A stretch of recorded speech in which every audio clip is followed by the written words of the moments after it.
Welcome to More Than Mindset, the only podcast that bridges the gap between spirituality and success. Go beyond the mind with clarity and confidence coach Kim Guillory and learn how to integrate your passion to serve with your skills and experience to create a business you love. Let's get started. Hey, and welcome back to the show. I have a guest tonight, and you know how excited I get when I have a guest because I don't have to do all the talking. So Dr. Michael Lenz is a specialist. Is it Lenz? Is that how you say it? Lenz. Is a specialist in what I love to talk about, and that is relieving or conquering chronic pain and all of these mystery diagnoses, including fibromyalgia. And so when he reached out to me, I was super excited. I binged on his podcast, listened to some success stories, and said, this is perfect for my audience. So I just want to ask you a few questions and let you take the lead on this one. I would love to hear at what point in your practice did you start recognizing and you were hearing the same thing over and over, and then you put this together? Or did you get into the practice because you were seeing these conditions over and over? So I'd like to know from that. But first, give everyone a rundown on who you are, what you're doing, where you're located at. Yeah, so I'm Dr. Michael Lenz. I wear a lot of different medical hats. I've been a doctor for over 27 years now. I'm a pediatrician, an internist, as well as a diplomat of the boards of lifestyle medicine and clinical lipidology. So I get a chance to see everybody from newborns through old age or through retirement and everything in between. And when I decided to become both an internist and pediatrician, I didn't want to separate which age group. And I also wanted to not pick one organ system of the body. I always had this mindset of kind of a holistic approach, which I think has helped me become better at dealing with a lot of these chronic pain syndromes because they affect many different parts of the body. When I finished or was in my residency in the late 90s, I would read a little bit about things like fibromyalgia, but they were kind of mysteries. You'd hear about migraines and irritable bowel and these other things. And as time went on in my practice, I'd start taking care of more and more people, and you'd start to connect the dots on how these are all connected. You'd start hearing about family histories, and maybe you had terrible migraines and your daughter's coming in with very painful periods and maybe abdominal pain. And I'm like, wait, there's something familial going on. And these are often very frustrating patients to take care of for many people. But I always, even before I started med school, I never believed in true hypochondria. I thought there was something going on. So that was my premise and how I approached it. In 1992, as my first year of med school, we had this problem-based learning, and our small group of 4, we had to pick a topic and understand it. And our group picked depression, and you got a holistic understanding of that. So, and it was taught by Dr. Chan, who's and still is one of the psychiatric attendings at the Medical College of Wisconsin, and really got a chance to realize that, hey, depression's real. And probably by then, early 90s, most people did agree that it isn't just just think positively, that this is a real thing. And granted, a lot of encouragement can help, but there also is something to take serious. And a lot of people will go through that during their lifetime. So I was always interested in that. My mom was a nurse, and she always had a lot of compassion and caring for people who were struggling. Wasn't formally in mental health, but always just had a compassion and caring. So I was always sensitive to that. I knew in med school I didn't want to be a surgeon. I liked interacting with people. In my own life, I played a lot of sports, so I was always into athletics, but I always wasn't into encouraging. I wanted to be positive. I was good in sports, but also wanted to be encouraging. So got into coaching when my kids were younger, and it was more about having a positive experience. Sure, everybody wants to win, but recognizing a lot of the kids in middle school weren't even going to play in high school. So got into, as time went on, I started learning more and more by self-teaching and learning from experts like Dr. Daniel Clough from the University of Michigan. As you start to hear more and more of the chronic pain research and the functional MRI imaging, looking at how the brain processes pain differently in those who are on that. And then continuing on, recognizing all of these dots were connected and a lot of these other coexisting conditions And then looking at how lifestyle can be helpful. Before we went live, we were talking about how your behavior, how your diet, how your social connections can positively or negatively influence what's going on. So I decided to start connecting the dots or putting this together and formulating this. And I thought many years ago, maybe I should write a book, mainly for my patients. It started as a 2-page handout. Then I went to a 20-page handout. Still wasn't enough. I'd tell people go see Dr. Claw's video from Michigan, University of Michigan. And then I thought maybe I should start writing a book, which is a scary thing to do when you've never done that before. Then the pandemic hit and I said, well, in Wisconsin, the governor wouldn't let us go in state parks even. And for a time, I'm like, well, when this is over, the last thing I want to do is be stuck inside reading a book when I can finally get outside writing a book. I love reading. So that accelerated me to get to that. And then when I finished the book, my wife said, great, you're done, right? And then 6 months later, I thought, well, I got still more to talk about. So I started the podcast to see if we can extend this. And by that, I've gotten a chance to meet really great people like yourself and bring stories of patients of mine who have done really well, but also just sharing stories of people who are just listeners and at least be validated, because it can be really a challenge going through this, and wanted to share an evidence-based approach just to help people as serving others. I love all of that.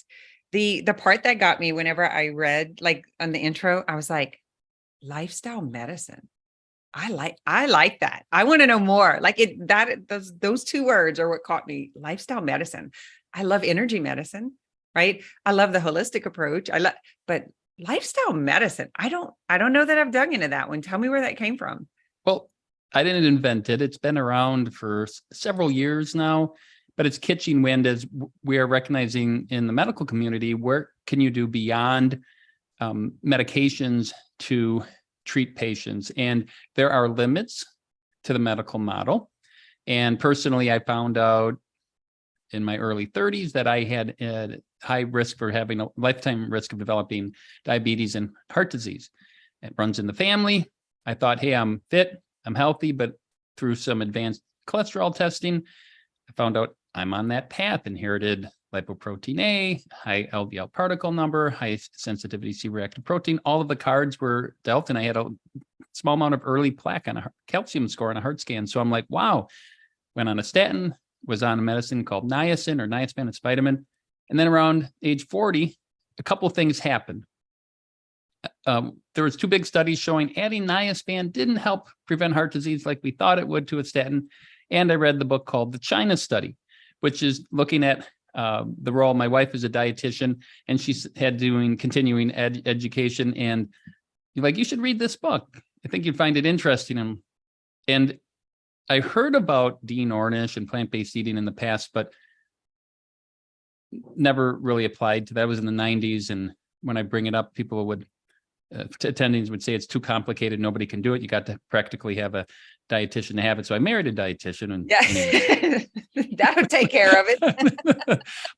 And then I started reading, and then I read more and more. And then I switched to eating plant-based. And then a lot of that, and then the role of exercise, avoiding risky substances. A lot of that is coaching and counseling into healthy, the role of sleep and the role of healthy social engagements, and trying to help bring all of these together as actual therapies. And so that I was interested in it. And then they had a certification that you can go through, and decided I'm going to learn and dig deeper. So that's kind of a quick overview of what that is, but it's using non-medications to help support and help reverse in some cases, or slow down. So we can help in many of my patients been able to reverse diabetes, reverse heart disease, and also reverse high blood pressure. I used to be cynical, and people say, well, doc, I'm on these 2 blood pressure meds. Can I get off these? How long do I have to be on these? And I'm like, well, you don't understand that you'll never get off those. And now I'm like, well, we can reverse this, and we can get off by eating a whole food plant-based diet, or at least reduce the number of medications that you're on. And then when we talk about pain, there is the role of food and diet and exercise, stress management, sleep. All of those are influenced or affect our experience. But it's a little more complicated than taking a pill for a urinary tract infection that you'll get better within 2 days, or treating a simple infection, or removing somebody's appendix and they get better quickly. But it's also fun because when somebody who has been struggling, and you put on a math equation, years times level of suffering, kind of calculus or whatever, it's high.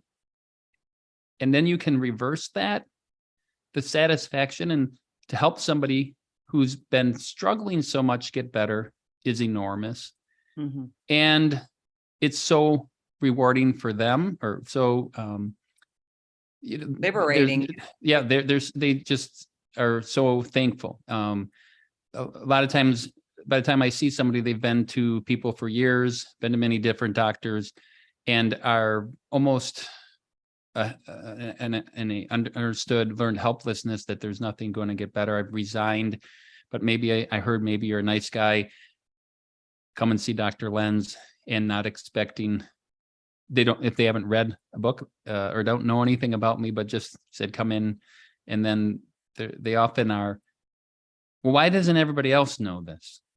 Why are you the only one? Why have I been to all these doctors and nobody else shared this? And that's part of getting a chance to help a lot of people who may be listening or watching don't live near me. They're not in a close drive, and they want to connect, and hopefully more and more doctors can start to connect the dots and learn more about these things and implement them in their practice, because a lot of these conditions often end up in no man's land, where your rheumatologist often may be the one classically making this diagnosis, but they're not trained in lifestyle medicine. They don't know the other organ systems as well. You may go to the GI doctor who says, yes, you have IBS, but I don't know how to integrate lifestyle more than here's a handout, try to relax, try to, be calm, talk to your primary. The primary sent the patient to the GI because they didn't know how to handle them. And you end up kind of like using the terminology like Pontius Pilate and Jesus, you get bounced around and nobody wants to touch you and they get real nervous being around you and you're left. It was me. That was me. And it was so intense and I was so frustrated. And so I had all this like emotional stuff going on around. And I'm like, I'm a responsible person.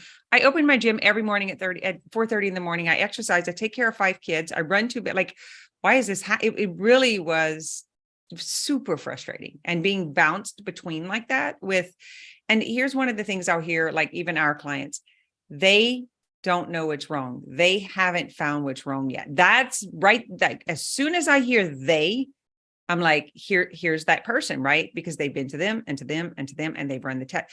I cannot tell you, I could give you a few pictures, but if I'd have thought back then I would be doing what I'm doing now, I would have documented the whole thing, but I really had no idea.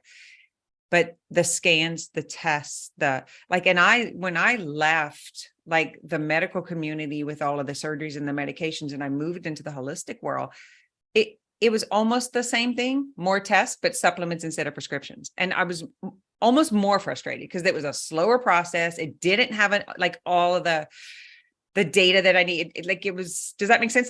So it's like, I thought going to that, like that was going to be it, but it's not, and all of this, it's the mind part, it's the body part, it's the medical part. It's like the 360 is how can we support from all perspectives? Luckily for me, I am super grateful for the rheumatologist. He was into yoga. He was living a holistic lifestyle. That was just my path to end up in his office.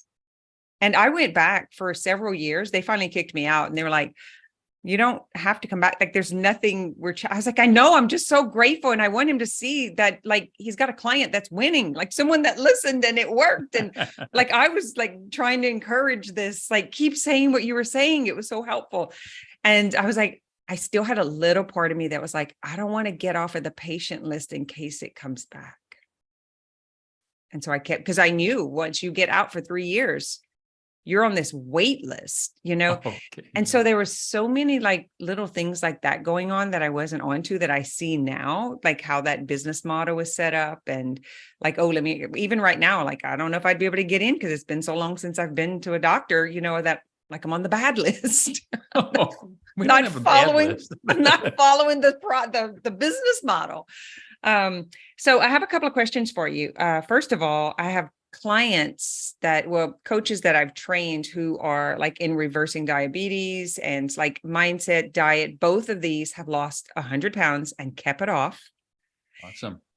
And are now coaches. And I'm really excited for them to hear it because they're up against that resistance also. So just like your clients show up or your patients show up and it's like, why isn't anyone else talking about this? Well, we get that too from our end, as being just the coach, or, whatever it is. So it's like, it's people in general how many times do we have to see and hear something in order to really understand it? So when they're coming to you for the first time, or they're coming to us for the first time, or the 10th time, they're still having some doubt because what's happening in the environment at home, what's happening in the family for generations and like ahead of them, plus what's going on right now, what's happening in society, all of that, it feels like all of that is against us, because we've got a few people saying this, but we've got all of this, the marketing and the advertising and everything about that fun life and all the cruddy foods and, all this, it's all glamorized. They're not seeing much of this. And so when you said like, it's kind of frustrating for the physician, to come across those cases, it is just as frustrating for the patient.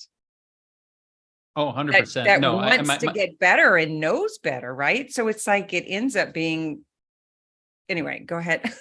Yeah, no, and my empathy is more with patients who are going through it, obviously.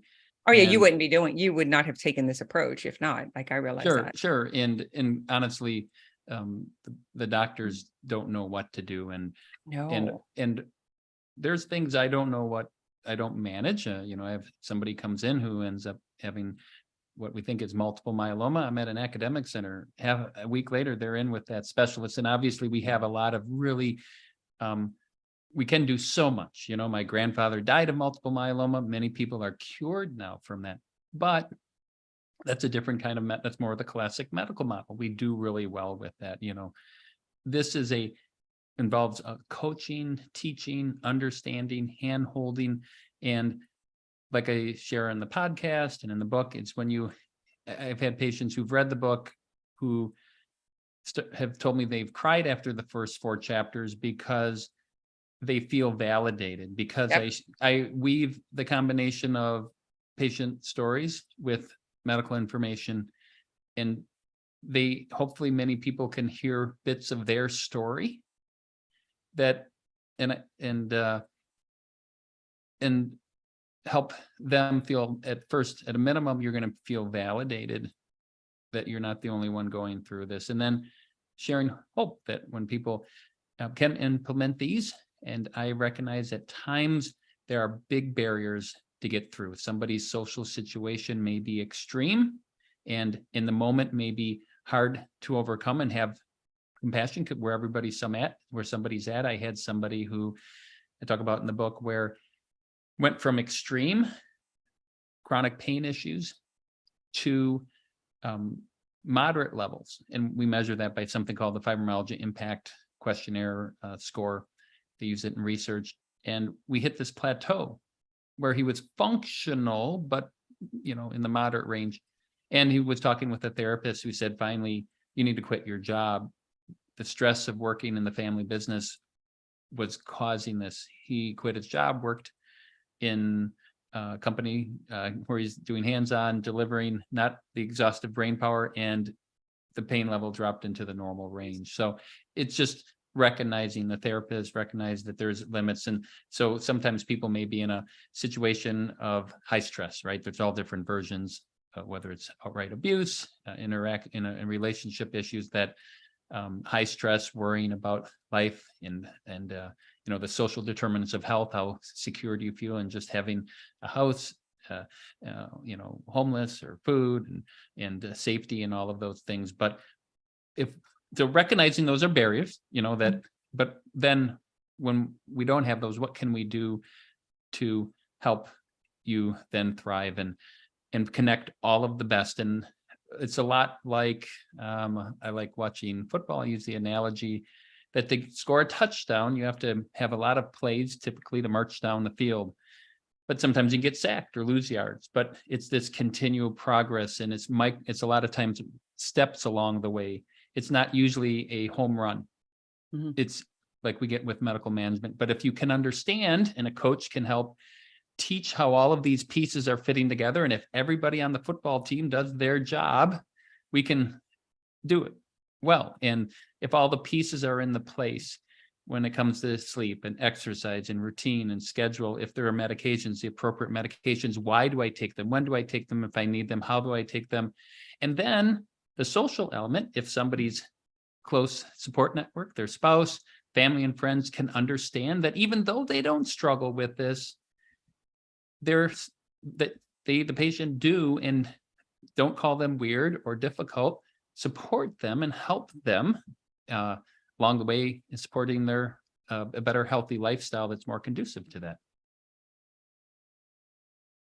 I have a couple of comments. I tend to ask my questions in a kind of weird way, and then I have to reframe them because I think from two different ways. So I want to see if I can do this in a clear way.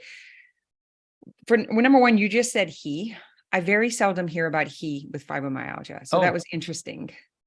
Sure. Is that isn't it a higher rate for women? Yeah. So we used to think, that's a great point. Glad you caught that. Very perceptive. So just curious, what percent of your audience do you think is more women versus men? Oh, way more. I maybe have 1% men. Okay. I mean, I've trained a male coach, and I should turn this around. I have way more private male clients right now than I have female, but that's fairly new. My audience is primarily female. Sure. So we used to think that fibromyalgia was mainly women. Majority, probably 90% or more, were women.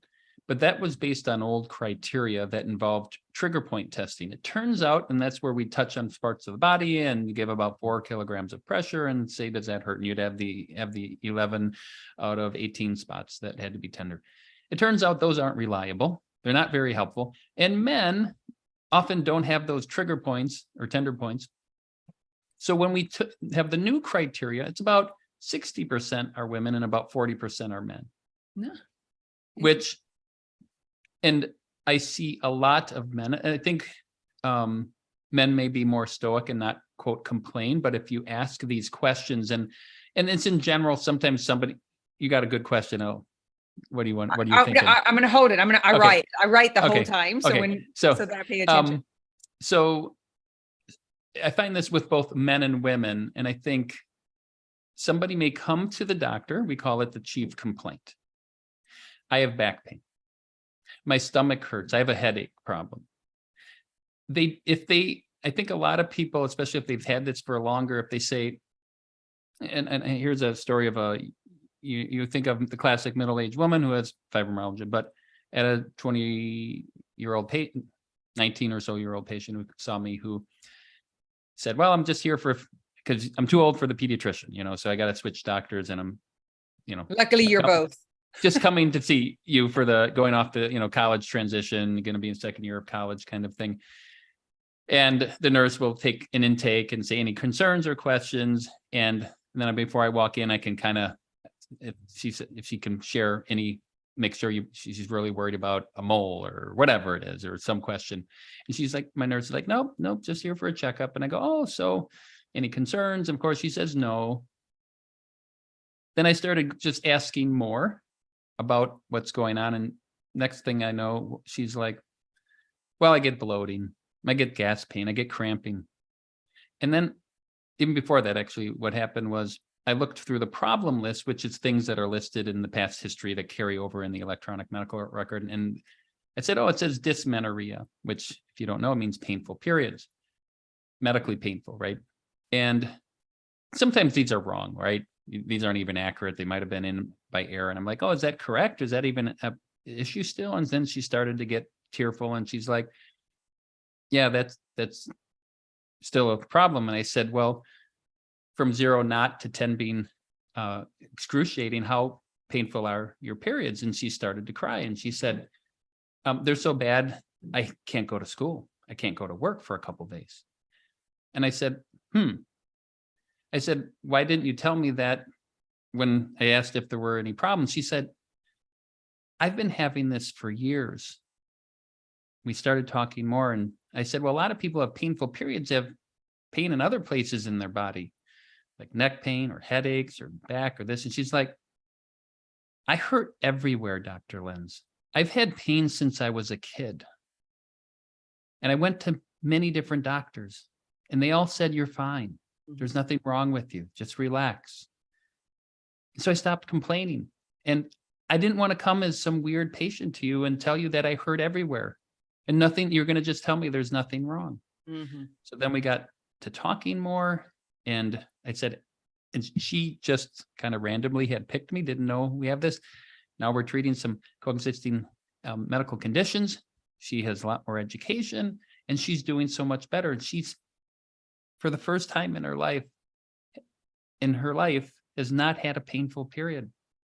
She just has accepted she was going to have debilitating pain for a couple of days. For life, just how it was. And that's just how it was. And so the guys are probably so younger people can get it. Interestingly, the youngest symptom of a chronic pain syndrome actually is colic. Interesting. Colic is, it turns out, when you look at the connection, and this is kind of bridging this pediatrician part, is, and this is a little bit weird, I'm probably the only pediatrician in the country who maybe does this, is that when I have a infant who's clearly got colic, I'll go, hey, just so you know, there's some interesting connections. A large percentage of babies who have colic, one of the parents has restless leg syndrome. I'm just curious. And then looking at the parents, and a lot of people babies who have colic, one of the parents has things like IBS or migraines, and then you start to see this connection. So trying to prevent it, which is down the road, if somebody gets at age 55 and they were told, like this 20-year-old, oh, you're fine. And then they have kids and they tell their daughter, oh, you're fine. This is how you just have to learn. But when they get better and there are all those signs early, then you can implement coaching before the child can even walk, and having this awareness. And then hopefully and because I do pediatrics and internal medicine, you end up coaching parents and recognizing, hey, you need to, kind of like the reference point, you need to put on your life jacket before you try to rescue people in the ocean, and put on your oxygen.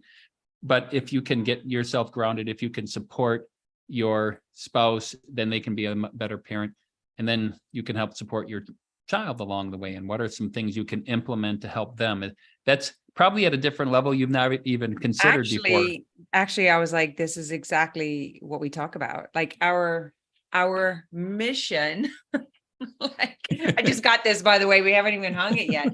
It's to build a sustainable network of result-driven business owners committed to breaking generational cycles, helping others reach personal, professional, and financial potential to live an extraordinary life. It's all about breaking the generational cycles. It's all about stopping, being the interrupter, and that awareness, and stopping it at that point so it doesn't continue. So actually, that's what I call like the 360, is to be able to see the whole thing of so much of like our beliefs and our habits and our behavior.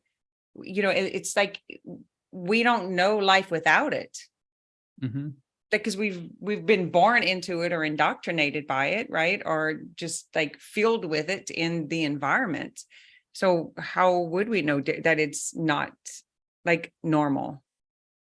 Yeah. Like And my dad constantly complained about pain my whole entire life. It would just be normal. Like this girl, it would just be, it was like, it's just the thing you live with. It's just the hand you were dealt. And I find, speaking of generations and your dad, if any, you couldn't have binge listened to all of them, but I integrate some history. And when we look back in the late 1800s and early 1900s, they used to call these pain syndromes neurasthenia. And when the medical model became more prominent and they couldn't have the clear evidence to support this, they didn't have functional MRIs that look at different blood flows in the brain to pain centers, for example, that we have now in the early 2000s. They dismissed them. And then you had generations who were struggling The author of Gone with the Wind, Margaret Mitchell, born in 1900. She had, when we look at a retrospective historical look at her life, she had fibromyalgia, she had irritable bowel syndrome, and she had found one of the only breaks from her struggles was when she actually was creative in writing her book. But if you read her autobiography, she had a lot of caregiver fatigue. I have an episode talking about caregiver fatigue, and sometimes it's just the reality. A world war is going on. You're taking care of your ailing parent. This is the support system back then, and that's what you had to do. On top of that, you have a nervous system that's different.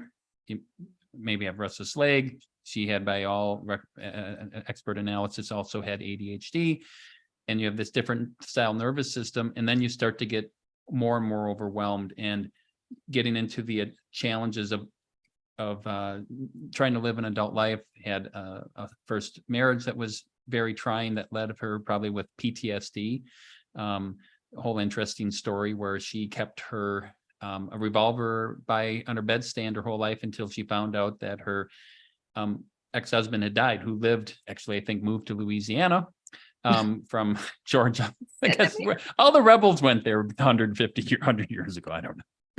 Went out in the deep swamps. I don't know. But when he died, she could relax. But you could imagine if she's got a gun all this time having rocks. But oh yeah, constant defense, right? Like it's and then like, I'm going to be doing an episode coming up. John F. Kennedy was struggling with chronic pain. He had chronic pelvic pain, chronic back pain.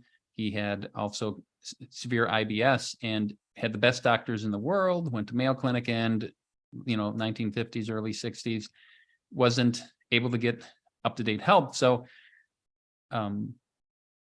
these are a population that's been looked at and often frustrating. So looking at your dad, he may went to doctors and didn't get the help because I don't know where he would have fit in relationship to when what do you guess he was born?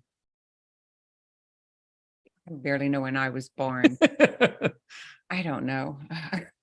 Well, but I'm guessing there was a time where the doctors obviously is older than me. Wasn't they weren't up? They didn't have an understanding. He wasn't likely to meet a rheumatologist who was doing yoga, who told him to help cope and manage of this, and likely you inherited that from him, some of that predisposition. Exactly, and that's what I'm saying is that in the area that we live in, like I can only speak for here because this is where I've been. And I remember going to like my friends' houses, in school, and just everyone that was like around in my environment or older than me, they just think pain is normal, And so when I started going through this and healing it myself, I couldn't find the evidence. Does that make sense? That's why I really clung to Louise Hay and John Sarno's and like the Mind Body books. What's the one? Feelings Buried Alive Never Die, and The Secret Language of the Body. Like I read those books. Like I've been into that for like 20 something years. So that was the only evidence I had, but it wasn't real life. It was kind of like, I want to have a happy family. Like I want to have a great marriage. And so I would look at my clients and like, I would try to figure out how to do that. I didn't have a mom growing up, and my dad was like trying to take care of us. He wasn't there a lot. So I was home a lot by myself. And so I didn't have any role models. I didn't have any evidence. I didn't have any experience. So I would go from house to house. So I've like kind of been researching and trying to figure this out for a very long time, but I didn't have the evidence of what I wanted or what I imagined was possible. And that's what I see with a lot of our clients is how would they know it to be different? If my favorite phrase is, I'm willing to be surprised by what my mind has yet to experience or imagine. Because I realize it's so limited because it only knows what it has seen, right? It can only project the memories or the experiences at hand. So how could I have known different? And that's a part of the compassion and empathy. It's like, yeah, how would you have known? And just that recognition, they can start to soften. And when that resistance comes down and that awareness comes in, like it's such a magical experience, of like, man, I'm not even hurting right now. And it might be the first moment where they truly felt seen, heard, and safe. and then that's the planting the seed. Like there's more of that, but until you experience it, and if you're around a lot of negativity and a lot of limitation and a lot of like it's just how it is, a lot of that. So it's like I like you have a lot of empathy and compassion because I've been the patient, but I've also been the practitioner. I've been in business for 27 years. I've been seeing this for a long time. I did hair and nails.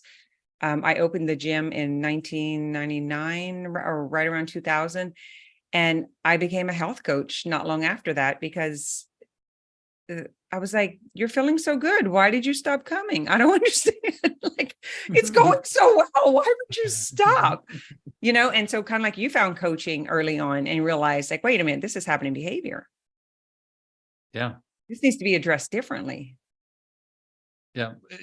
Incorporating that. And that's something you isn't necessarily taught in med school. You learn some of that with sort of motivational interviewing, and you learn a lot from your patients and trying to learn a lot from reading about these things and understanding how to incorporate. And it does take a long form, right? It's not a quick, here's a simple platitude of advice and you're going to get better. It's an individual kind of thing. As you know, there's no two clients that you probably work with that are the same, and everybody's got their unique opportunities, their unique gifts and talents, and also their own unique challenges. And that is probably what makes it exciting for you, and helping people. Often people who, interestingly, with chronic pain often tend to be on the neurodivergent spectrum, which tends to be their out-of-box thinkers, which can be creative problem solving. That's a often positive trait of many people who are going through this, but they can't get it freed up. You mentioned before we went on the air, a lot of how we look at these things is a little bit. I have a Tesla electric car, and the weather's going to change in Wisconsin here in about a week. It's going to get 30 degrees colder in 2 days from now.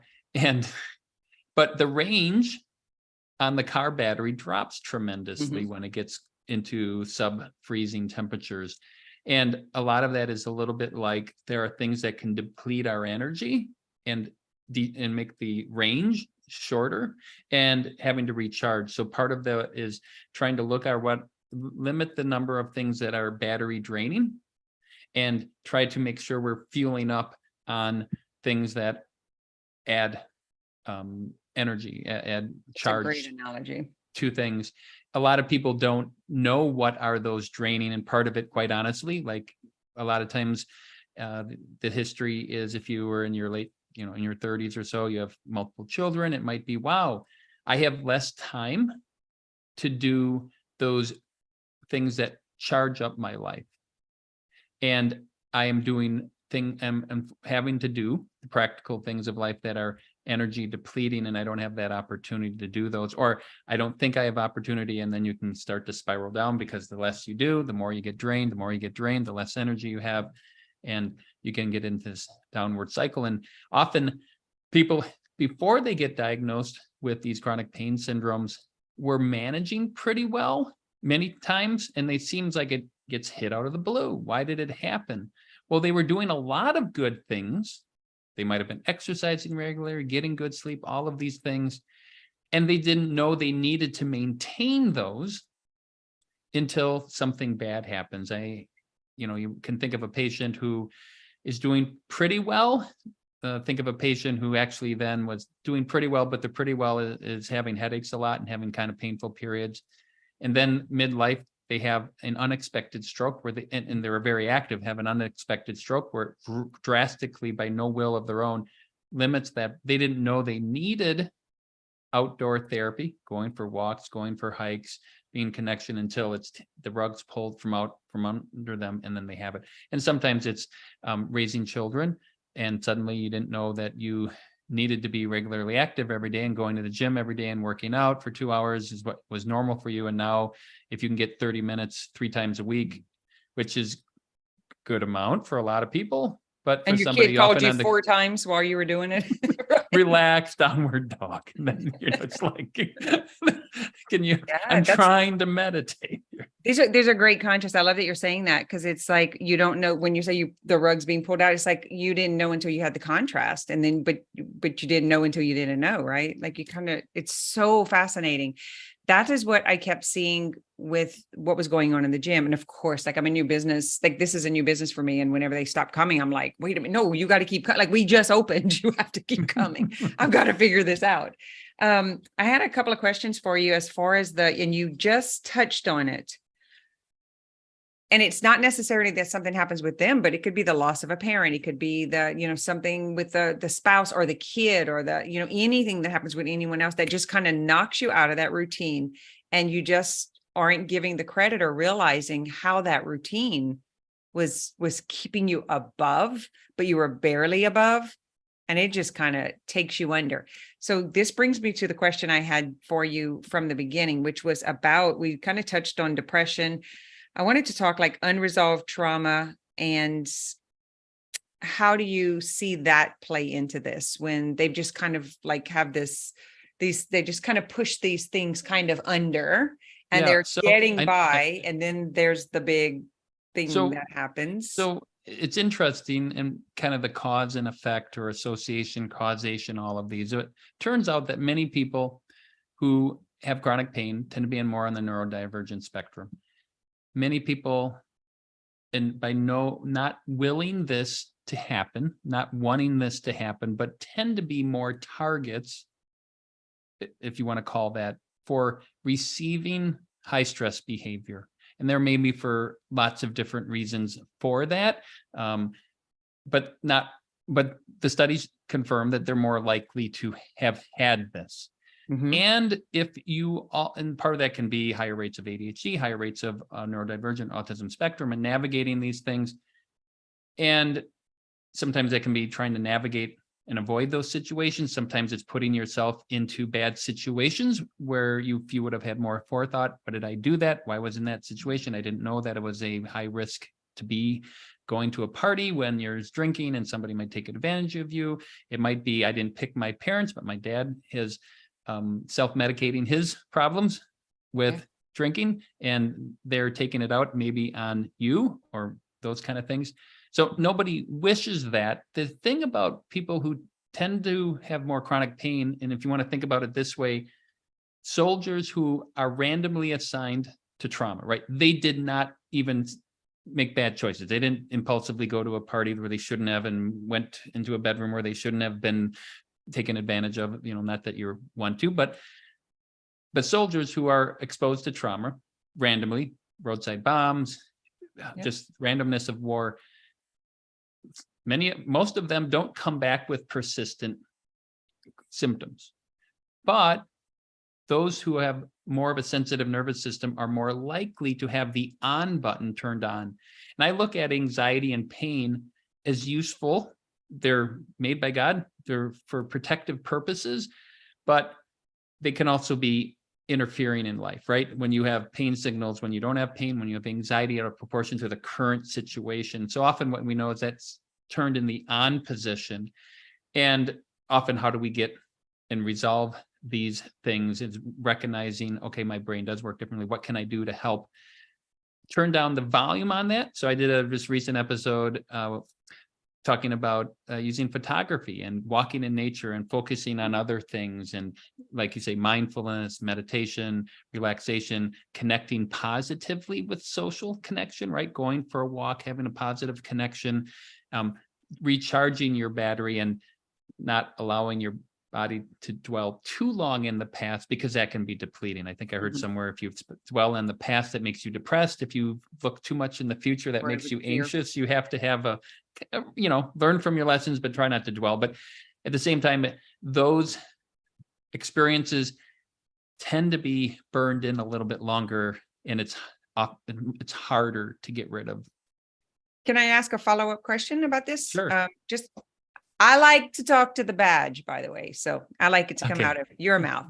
So that's why I kind of want to dial in, because these are things that we talk about.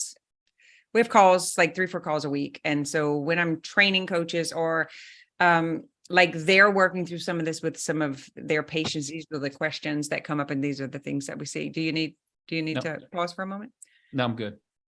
We're doing this at night, guys, just for you. It's like after 8:00. Sure. And by the way, his podcast will be linked to this. So you'll be able to go and listen to these stories that he's talking about and the book. So the part about the neurodiversity and the incidents that happen, I won't necessarily even call them trauma, but is there an attraction to it from this end or from in this end? Is this like the chicken and the egg? Is it because this has happened, you're more likely to be diagnosed? Or is it because you kind of tend to be more creative and out there and you attract more of the dangerous things because of your actions? If you take somebody who might be on the spectrum, they may not know the social nuances on the playground. Other kids They're more risque. No, they just may be quirky or odd, more likely to be picked on because, and unfortunately, kids can be mean. Yeah. So maybe more likely to be picked on. It doesn't have to be risque, but just the idea that they don't know how to interact as well. And then kids can be mean and say things from just classic bullying on the playground, right? Right. From that standpoint. And they don't understand trying to navigate this. And then some kids will be cruel, probably that small percentage of the bell curve, or just want to pick, just because they want to be mean, pick on that person. When we look at, predators, when we think of that in sexual things, is looking for the person who's struggling and going after that in not a nice, loving way, and not trying to help support somebody, but actually take advantage of somebody. So you have some of that they didn't, and because we live in an imperfect world, there are people who are going to be unfortunately seeing that, and kind of like a lion going after the that's like the weak prey, right? It's got the body language tells the like, oh, this person is often to navigate. So that's one. And then if they do have an experience that happens, it's harder for them to process that as well. They're much more likely to be hyper responsive. So so I don't know if that helps explain your answer. Well, it's more like I think this is so fascinating, and I've read a lot on it and experienced it too, where when we're working with our clients, we're really trying to change the subconscious dialogue. Let's reframe some of this stuff from that, because like you said, spending too much time dwelling on it, I call it addiction to healing.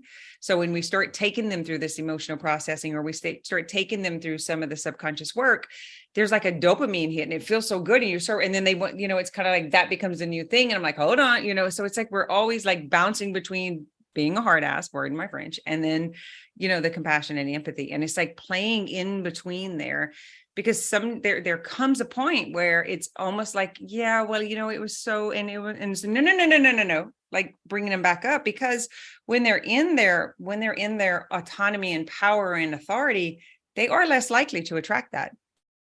It will repel it. And I think it's so empowering to know that we can take control of some of that stuff. Life happens, things happen. We're not going to stop like the earthquakes and the bombs, and there's some things, but when we're talking about humans and prey and preying on the weak and some of that stuff, we can take responsibility for that. Just like you are taking responsibility for educating the medical community, for educating the patient. This is something that you figured out, and you took responsibility for improving your world for yourself and your children. Just like I have 5 kids and 12 grandbabies. I'm not leaving the part that I can control in the way that it is. If I'm here, I've got a duty to be here. I'm going to do what I can with this time. And it's like, if everyone, and I don't mean everyone like everyone, but everyone who's listening to this, who feels compelled, who feels summoned, I feel summoned to it. I was like, okay, I'm here. I got to do it. I mean, I don't want to sit on the beach and drink margaritas. That's boring. I want to do something. I want to do something more than that. I just want to create impact just like you do. You wouldn't be where you are, and you wouldn't have been doing it for this long. And you surely wouldn't be in a community where there's resistance and misunderstanding about it if you were not summoned to it, if you were not passionate about it, if it did not mean more to you than a paycheck. Yeah. It's trying to share this information with people and encourage them and support them along the way. You're right, that kind of loving, but not, but honest, but sharing. And that's a hard balance where somebody's at on the whole walk. It's when somebody's struggling, how much, what percent do you have in being firm and soft? And that's what you learn over the years, probably, with trying to balance. And actually it turns a lot with listening. And I think a lot of this is engendering trust. If you're working with clients and they're working with theirs, as well as working with my own patients. And that's part of why I do the podcast and the book, is they can hear and read those stories and just say, well, these are just information trying to share to help you understand. The more you can get these clinical pearls, the more insights that you can get that can help you understand what you're going through and help live better. Yeah. Well, I want to thank you for your time. And guys, I'm just going to say we're going to have to shut this down. But I do want to get a little bit more information about how someone can work with you. They know how to find you. They'll have your podcast. They can listen to that. Do you just see inpatient? So I'm all outpatient. Now I do primary care. So if you're in Wisconsin or in the area, you can come and see me. That's probably not most people listening. I have some people that travel out of state to see me.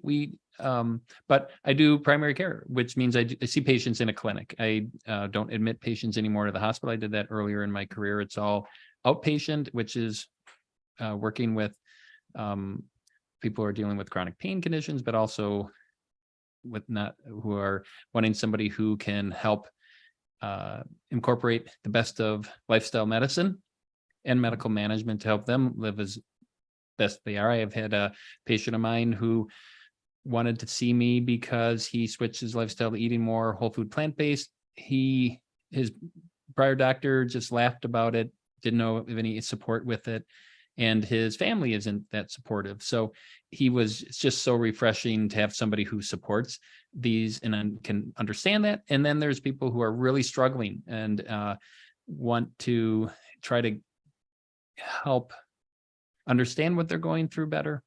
And if they want to get help from somebody, I'd be happy to see them in this where I'm at with the new system I'm at, that you can share with the link. I have a client in Duluth. Is that Michigan, Minnesota? That's Minnesota. Well, it's right on the border.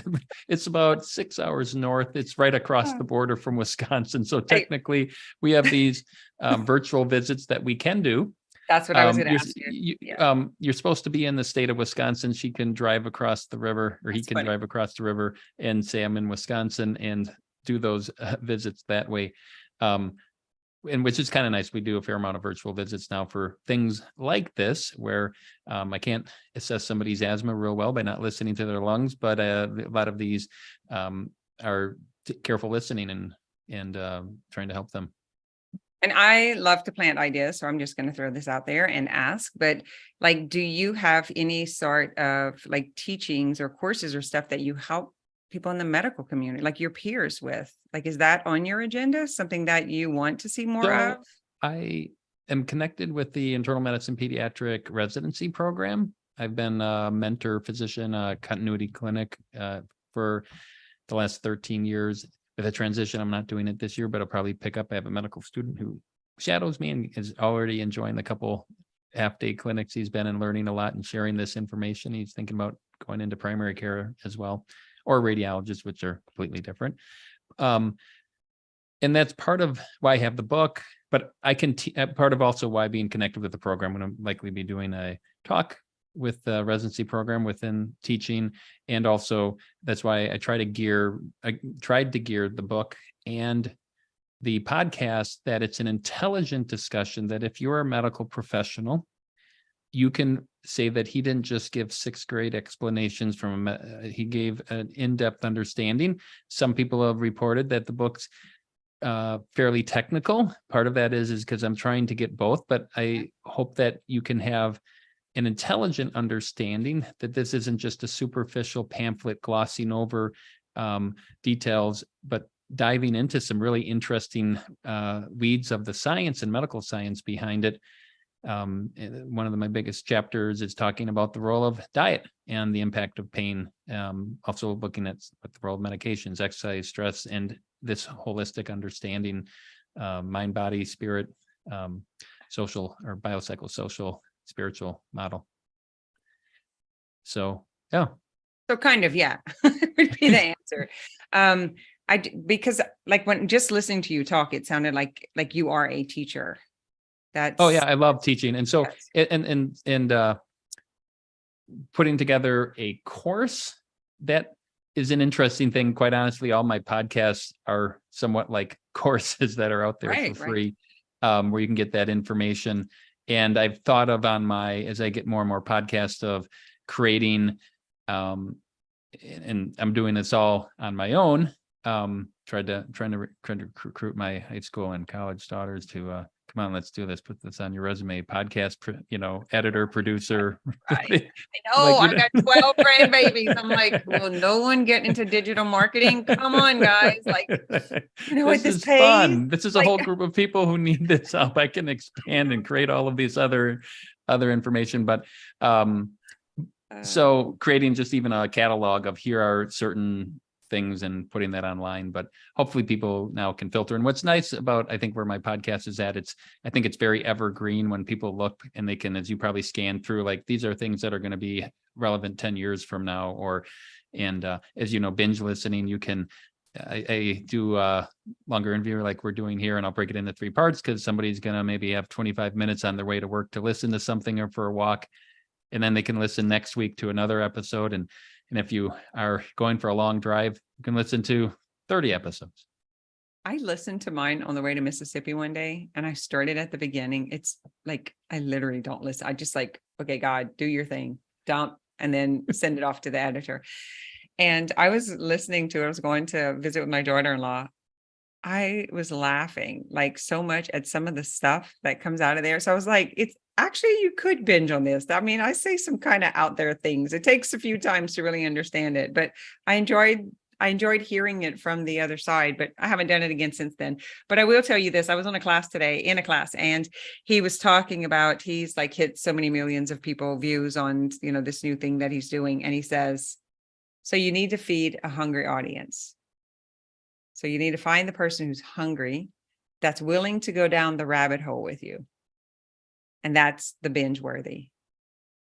And there is a hunger for freedom. There's a hunger for ease. There's a hunger for getting out of the struggle, and so giving them success stories that gives their brain that dopamine hit to where they want to hear more, and they want to hear more, and they want to hear more. It's like, I really enjoyed listening to the episodes. They're very well done. Thank you. It was enough education and then enough story. I listened to, I don't remember her name, but the one that ended up wanting to run the 5K, lose the weight, run the 5K. Oh yeah. Isn't that awesome? Yeah. That was really cool. That was like, okay, that's when I sent you the message. Listen to a couple of them. So anyway, it was great. I'm going to put your information here. I don't think this is going to be the last time we talk. Yeah. Feel free to reach out, and I have to maybe get your story on our podcast. It'd be interesting story. And if you haven't told it for a while on yours, it's probably good to go down those if you're looking for podcast ideas, because a lot of times people are coming on new who haven't heard this before. And like you say, for those who are listening, want to look at the podcast, kind of go through like, where should you start, and all of these, and what is fibro? How do I know I have it? All of these. And there's a lot of those questions answered. I still have a lot of ideas, like talking about long haul COVID and POTS and other things that I haven't had. Got a series that's coming up on the autism spectrum and all of those kind of things, and so talking about that. So a lot of interesting things, talking to experts who are, it's great.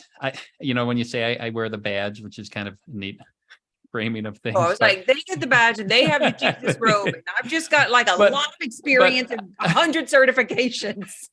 I like to get a chance to, without doing the podcast, if I just called you up and said, yeah, I think you're cool, can we just talk on Zoom? Yeah, let's just share. But now it's like, yeah, I get a chance to talk to you and interact in a fun way and learn from your experience. And when I get a chance to have guests on, get a chance to learn from experts, and then also share stories of people who, and when you listen, there are some people in May that I had who are struggling, but I don't want to come across as, oh, I must not he must not be empathetic because he only has success stories in this, and being empathetic, like, yes, there are people who are struggling and where they're at. And then I can, but hopefully we can understand where you're at. And then how do we move forward?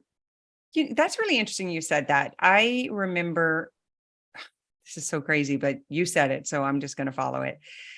I remember when I lost the weight, that was my fear, that they were coming to the gym and they were like, well, you don't understand, because they were overweight. And so it's exactly that. And, it was the same thing with money. When I broke through all those money beliefs, which was a big part of my chronic pain, where all of what was coming from is I just had so many limitations. When I broke through that, then again, the same thing happened. Like, oh, because I have the money, because I have the resources, I don't understand. I'm like, boo. I was big, fat, pregnant, homeless with no baby daddy, sleeping in a car in my dad's driveway. Not buying it, And so you're right. Sometimes I did an interview last week and I don't know what happened. Me and this guy were chit-chat. We were talking about spirituality and success. Like that was the point of it. It was like Christianity and making money. He asked me one question. I end up crying, reliving this whole, like where I came from. And I was like, what did you do? You broke me. I was like coming in here ready to let's go make some money. And I mean, I was like soft and mushy all last week because of that, because I had forgotten. I forgot about the pain. I forgot about the struggle. I forgot about the not wanting to live. I had just forgotten, and it was when I said it, I mean, it was a humbleness and a gratitude that I wasn't crying. It was just releasing. It was like, there was just parts of there. And that went on for 2 or 3 days. Every coach call I was on, I cried. I was like, it's no big deal. I'm really not crying. It's just leaving my body. Yeah. And made you human, sharing that right now with all the people who maybe didn't know that about that is that you're human. You're a person who's going through ups and downs and struggles and this imperfect world, and we're trying to make the best out of it. And success doesn't always feel good. Like you think when you get there, it's going to feel good. It does not feel good. It's harder to hold the havingness than it is to be in the problem, because it's unfamiliar. Anyway, that's enough of that. I do have one question. I have to ask you this.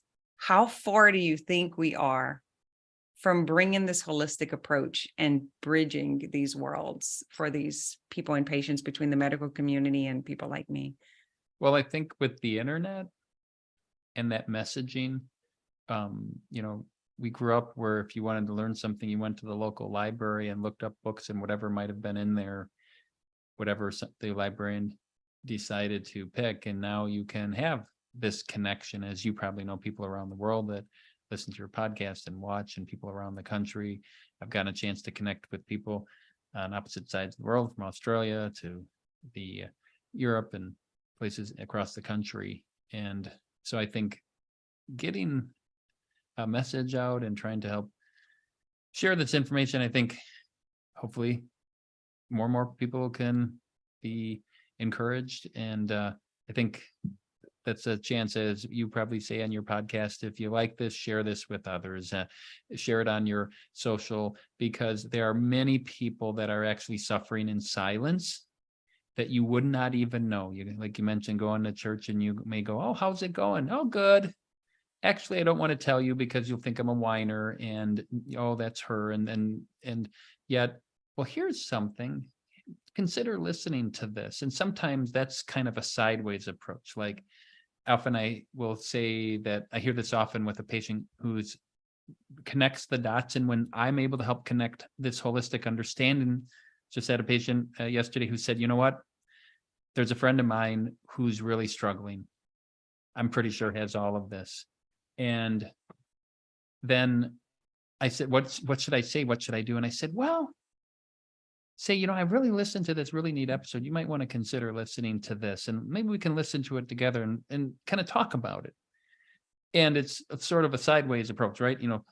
Instead of smacking, it's sort of that indirect, and have that as a conversation. So hopefully, and the third party validation helps when it comes from someone else, and it's not just us throwing it. When you said that, it reminded me of Steve Ozonick. So he was a patient of Dr. John Sarno's, and he wrote a book called The Great Pain Deception. It's huge, a huge book. And Steve would just get on conversations with people and just talk, like just get on the phone and just talk, and he would just leave. It was fast. I've had quite a few hours, with him, because we had this in common. And really, sometimes it is just like what was leaving my body. It just needs the place to leave. Yeah. And when they can experience that release, there's no more secondary gain, because they've been heard. They got the attention. They've been acknowledged. Well, it was great talking with you. I'll put your links below, and maybe we can do part 2 another time. Thanks for listening to this episode of More Than Mindset.